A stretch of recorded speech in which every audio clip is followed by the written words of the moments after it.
Welcome to the Swedish Junior Hockey Podcast. I'm your host, Jacob Dahlin. Today we're going to do something different. No guest today, but I thought it would be fitting. We're recording this kind of end of August, and kind of this is the beginning of season coming up here, and thought it'd be good to give a little bit of tutorial. Maybe not a tutorial, but a dive into, for those who are listening, whether you're here in the United States, Canada, or in Europe, and really with the subject of NCAA D1. This episode is brought to you by Scandlux, your home for Scandinavian luxury products for the U.S. market. You can find us at scandlux.com. We'll utilize two things. I want to put a big plug in for Elite Prospects, who most of you are using, as well as some of you have heard Glenn Hefferan, who was a guest on the podcast season 1. I wish I remember the exact episode. Glenn is the commissioner of the USHL, and for a long time has published around Christmas time every year what's called the Freshman Report, which we're going to take a deep dive into. Freshman Report, which is where are they coming from? The players are coming in from into the NCAA D1 ranks, and we'll take a deep dive into that.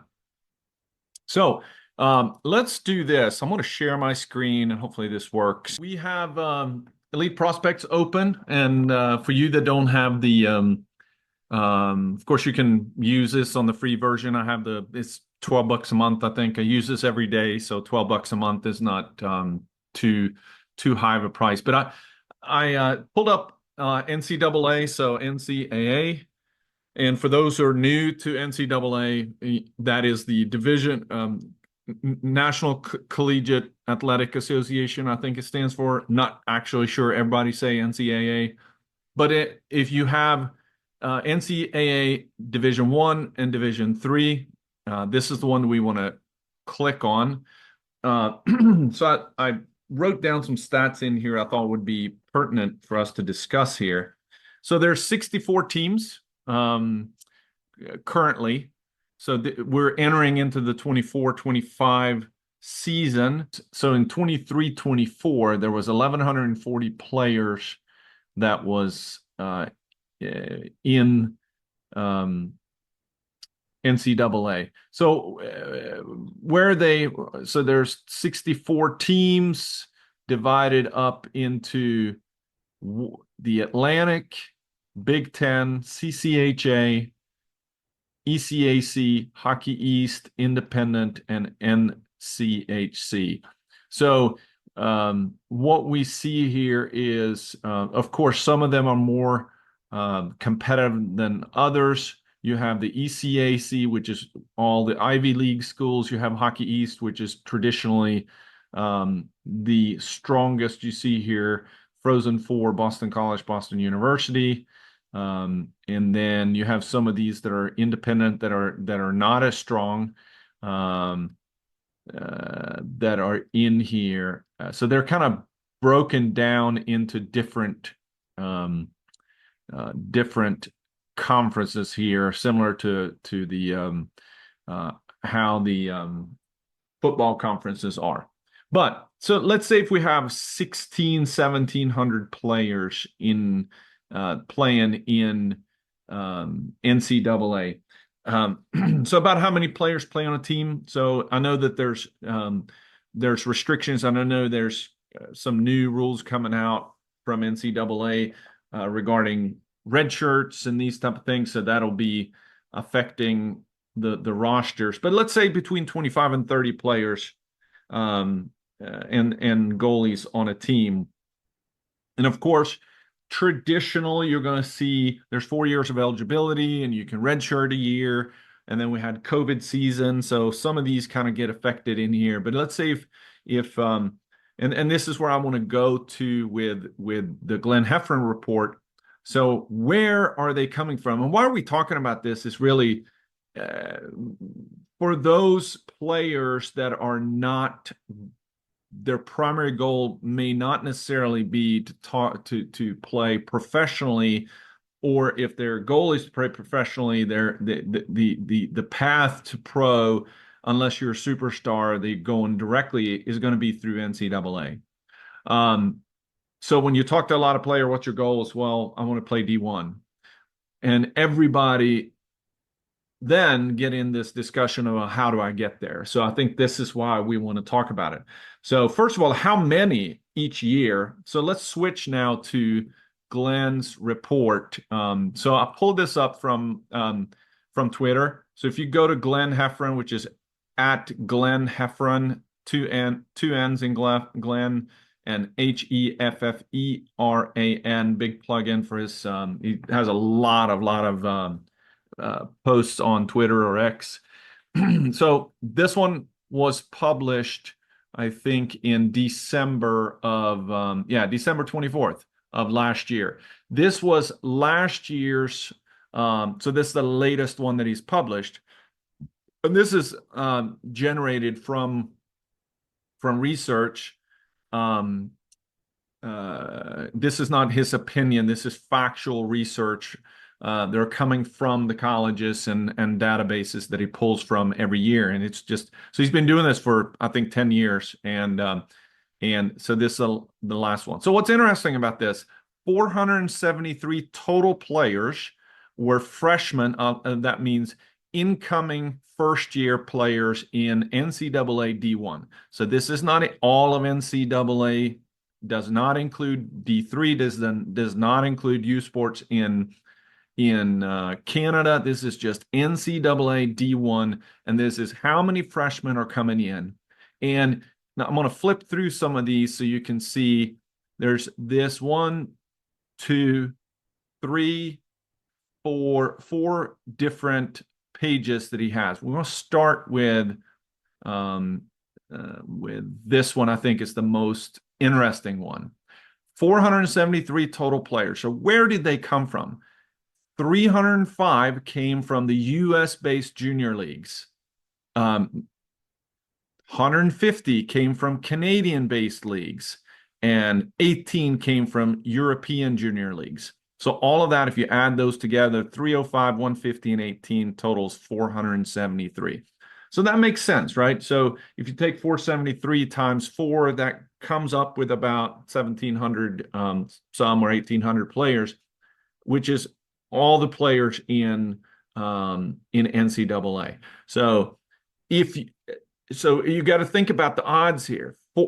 How do I become one of these 473? Right? That's everybody's goal. I want to be one out of 473. I want to be one out of 1,700 players that plays in the NCAA. That means you got to get in there first. That means your odds are 1 in 473, well, so to speak. You want to be one of those players. So how do I get there? So if you are playing in the European juniors, and this is the year before. So where did I come from the year prior to entering into NCAA? So this does not mean that there's only 18 Euros that are playing in NCAA. It means that there are 18 Euros that were going straight from the European juniors into NCAA. So the majority of them are then coming from the US leagues. Second is going to be Canadian. So let's then look at where from juniors. And there's a lot of junior leagues that are touting different numbers in here. And we'll break that down a little bit as we can see. So the predominant place that sends players to NCAA D1 is the US Hockey League, USHL. Number one place, about 40% of all the NCAA players are coming out of USHL, top league in the US.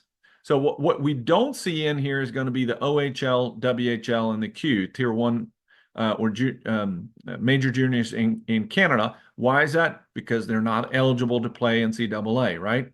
So these are the leagues that they're feeding it. So 40% of all the players from USHL enter into NCAA, and that is, 40% of the 473 are coming from USHL, which is 61% of the 305. Second highest in the US is the North American Hockey League with 111, which is 23%, which is a strong number, right? Now, one note in here, I didn't pull the number, but if you pull the number of teams in NCAA in NOL versus USHL, there's a lot. Oh, here we go.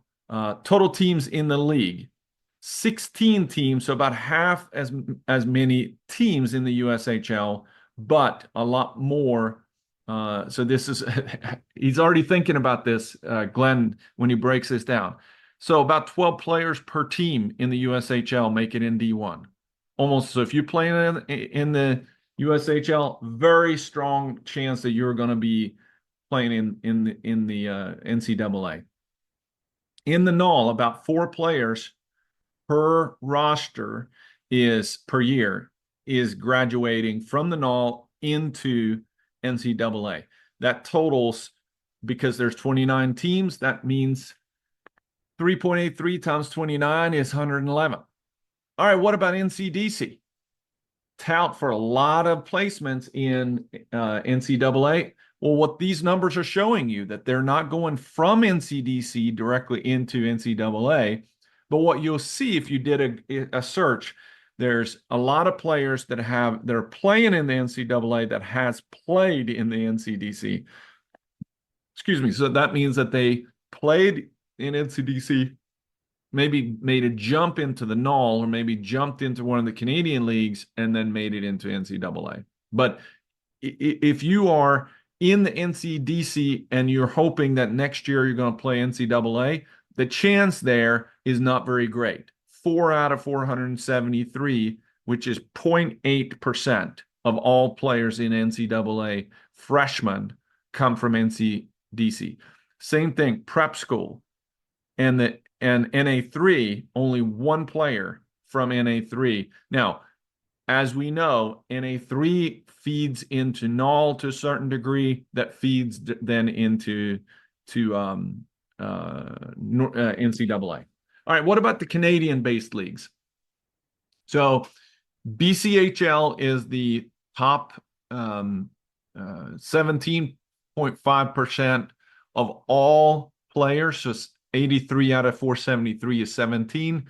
So more than half of all Canadians are coming from the BCHL. There's 18. So this is 23-24. So I think this is going up now with all the teams from the AJ joining.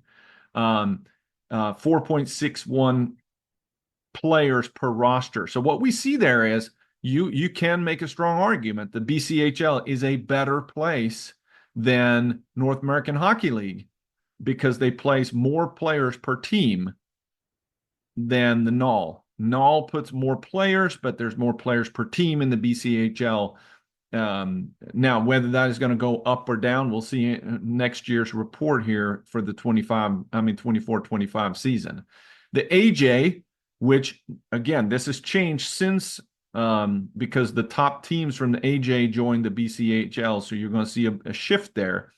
30 or about 2 players per team are playing in the NCAA.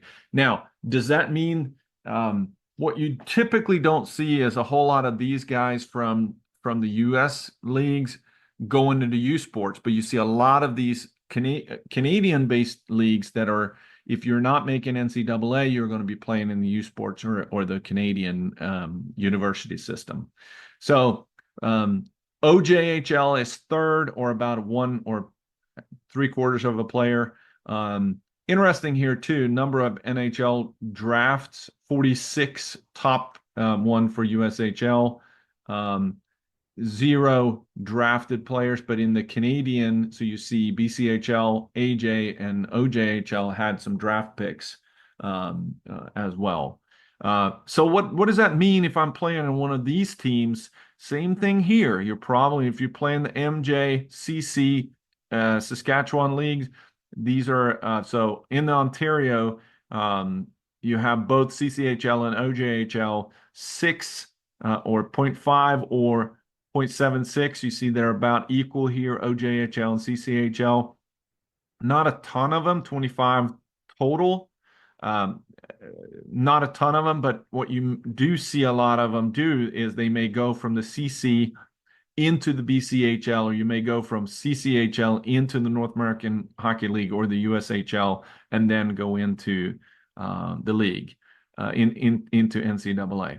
So if we then look at the Europeans, 18 total players.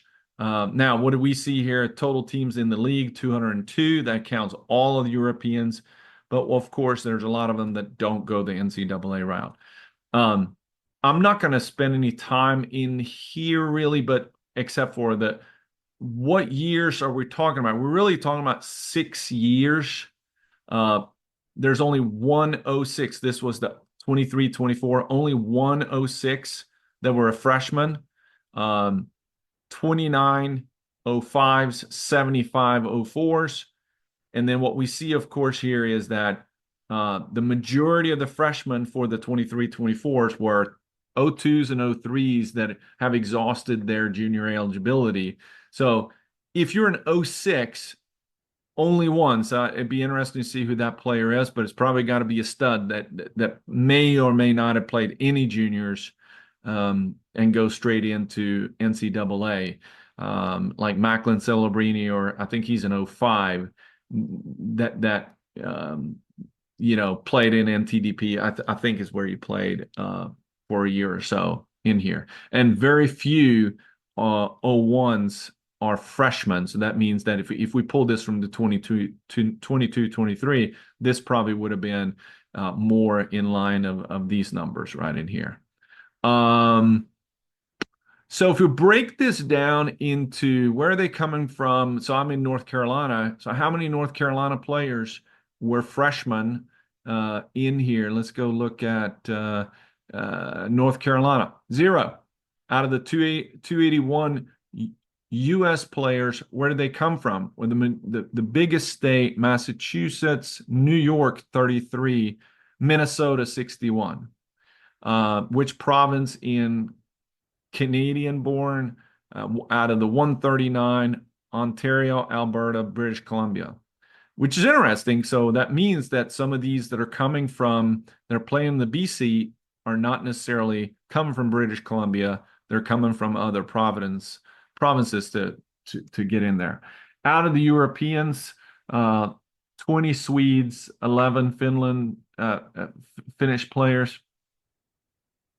Total 53 foreign-born freshmen, which you see there. If we compare that to this one that showed 18 came from Europe, but there's 53 foreign-born that are not Canadian or Americans. They came from these leagues, but that means that they've played somewhere in the U.S. or Canadian juniors before that.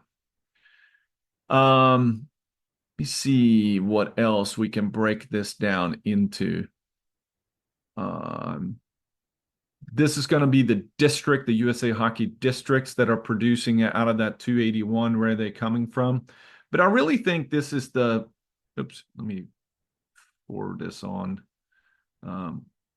This is the one that I think is the most important one. So to net all this out, if you want to play NCAA D1, I'm going to stop sharing.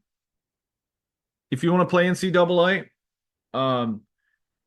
473 spots that you're fighting for. Now, we'll see if that's going to go up or down for this upcoming year. And to have the biggest chance, you want to get to the USHL. You want to get to the BCHL. You want to get to the NOL. Those three. So 187, I'm going to bring my trusted calculator here. 187 from USHL plus 111 plus 83.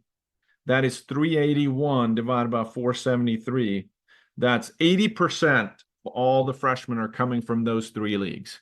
And then you have the rest, right? You have a little bit higher in the Canadians, but you really want to be in those three leagues. So what if I'm, I'm playing? So what is not up here is USPHL. I'm playing the USPHL. Well, you're not going to make the jump from USPHL Premier into NCAA D1. It's clear in here. But if you can make a jump from USPHL Premier to maybe one of the Canadian juniors or maybe into NOL, that's the way to go. But I think it's healthy to be able to know what's the path to D1 and how do I position myself. Well, that means I need to be good enough to play in one of those leagues and let's be frank too, if you have 4.6 players per team in the BCHL, that means that there's quite a few that are not, good enough to play D1, even if you play in the BCHL. Not all USHL players play in the NCAA either, but I think that's the leagues that you want to be in. So wanted to take that time, plug in, and thank you to Glenn Hefferan at Glenn Hefferan on X. Go in and look at that. And we're gonna probably talk about this again after Christmas when he publishes the next one as well. And hope if you got any questions, I mean, you can go in and look. We're on YouTube. We are on all the social media. Shoot me some comments on and reach out if you got any comments or questions. I'd be glad to answer anything that you may come up with. Have a great one. Talk to you soon.